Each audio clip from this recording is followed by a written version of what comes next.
조갑제 TV 시청자 여러분 안녕하십니까. 6월 25일 오후 4시입니다. 지난 4월 27일 문재인, 김정은 두 사람은 판문점에서 만나가지고 이런 약속을 했습니다. 남과 북은 민족 분단으로 발생된 인도적 문제를 시급히 해결하기 위하여 노력하며 남북 적십자사 회담을 개최하여 이산가족, 친척 상봉을 비롯한 제반 문제들을 협의 해결해 나가기로 하였다.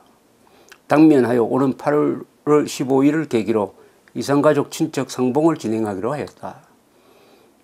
남과 북은 민족 분단으로 발생된, 이 말이 정확한 말이 아닙니다. 민족 분단으로 발생된 게 아니고 김일성의 불법 남침으로 발생된 인도적 문제가 있는 것입니다.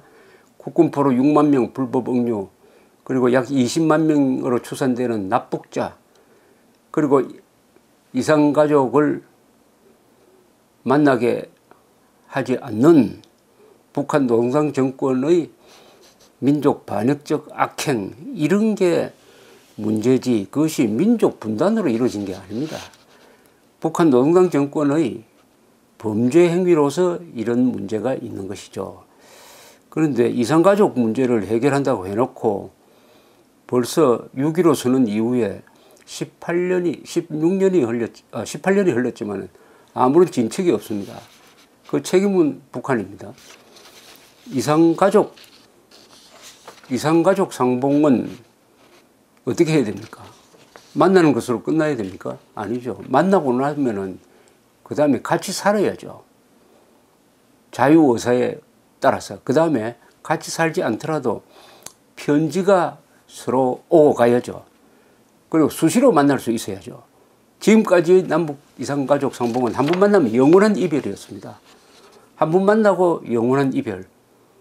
아니 그러면은 두 번이나 이런 비극을 겪는 거 아닙니까? 맨 처음 헤어졌을 때, 다시 재회했을 때 딱 두 번 만나고 죽을 때까지 안 만난다? 이건 고문 아닙니까? 고문. 그것도 전원이 아니라 극히 일부 사람만 운 좋게 추첨을 통해서 만나는데 금강산 같은 데 가가지고 한 2박 3일 정도 같이 있도록 한다? 그리고 영원히 헤어진다? 이건 동물원 쇼 아닐까요? 정치 쇼. 인도적 문제를 남북 간의 정치 쇼로 이용을 하고 그 다음에 한 걸음 더 나가서 이것을 동물원 상봉 쇼처럼 하는 거 아닙니까? 만나게 해주고 한 번 만나게 해주는 겁니다. 가족입니다. 그럼 같이 살아야 될 거 아닙니까? 못 살아도 서로 왕래가 있어야 될 거 아닙니까? 한 번 만나게 해주고 떼어놓고 영원히 못 만난다. 그런데 이번에는 또 어떻게 돌아가느냐? 8월 20일에서 26일 사이에 금강산에서 만나는데 100명이 만난답니다. 100명. 100명의 이산가족이 만난답니다. 그것도 추첨을 해야 되는데 지금 이산가족 대기 중인 사람이 5만 7천 명입니다. 5만 7천 명 중에서 지금 대한적십자사에서는 그 중에 우선 500명을 추린답니다. 추첨으로 500명을 예비 후보자로 해놓고 거기서 또 5대1로 100명을 뽑는다고 합니다. 여기에 추첨에 지금 참여하고 있는 사람이 얼마나 가슴이 터지겠습니까? 거기에 뽑히지 않는 사람들 한번 생각해 보십시오. 5만 7천 명 중에 100명이면 570대 1입니다. 570대 1. 대부분이 연세가 80 이상입니다. 그러면 이 산술적 계산으로도 570년을 기다려야 됩니다. 570년을 기다려야 되는데 570대 1로 뽑힌 사람들 만나게 한다? 그 다음에 헤어지고 영원한 이별.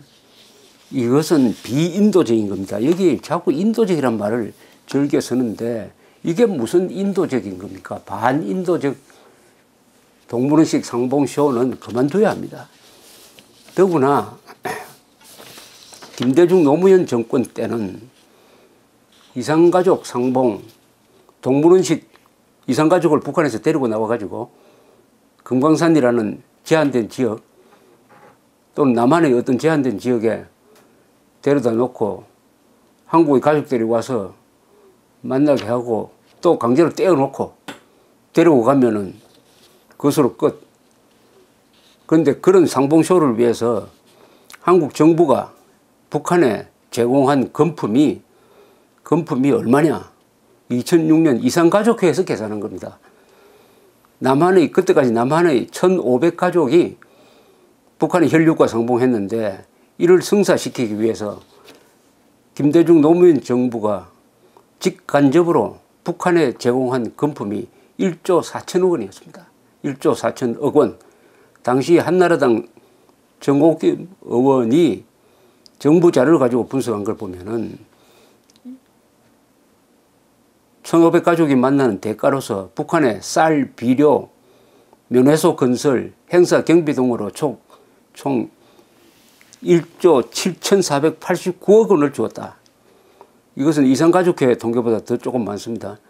1조 약 8천억 원을 북한에 주었는데 이걸 그러면 한 가족이 북한의 가족과 만나는데 10억 원이 들었다는 이야기입니다. 이거 10억 원이. 아파트 한 채가 날아갔다는 거죠. 이런 반인류적 쇼는 인도주의 원칙에 어긋나므로 우리가 거부해야 합니다. 이거 이상 더 하는 것은 인간에 대한 모독입니다. 동거, 자유왕래를 전제로 하지 않는 상봉은 이제는 치울 때가 됐습니다.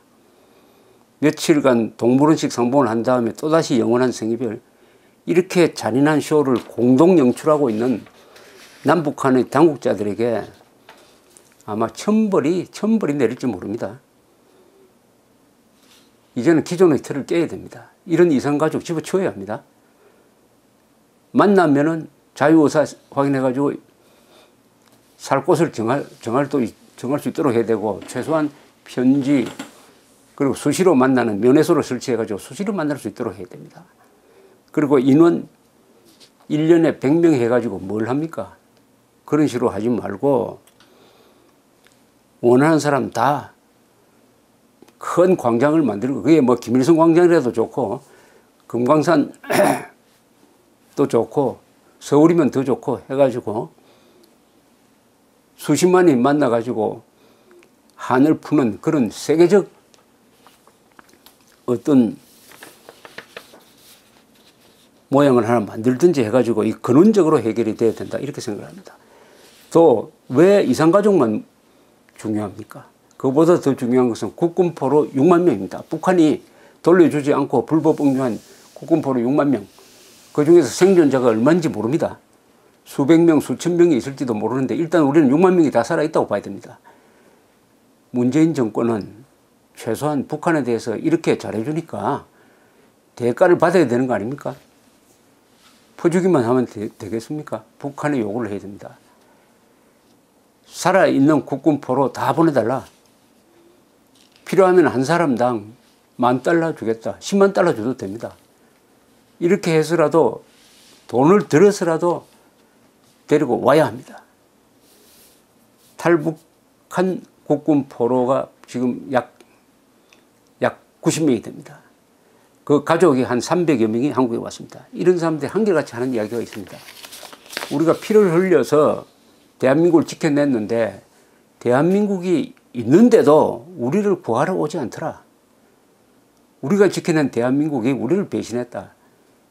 그래서 남쪽 하늘을 향해서 침을 뱉는다는 말을 했습니다. 오늘날 대한민국의 우파 세력이 왜 이렇게 됐느냐. 국군포로를 외면한 6개 사단의 국군포로를 적지에 남겨놓고 지금까지 한 번도 돌려달라는 이야기조차 하지 않았다. 우파 정권도 마찬가지였다. 여기에 대한 죗값을 지금 치르고 있다. 저는 이렇게 생각이 됩니다. 감사합니다.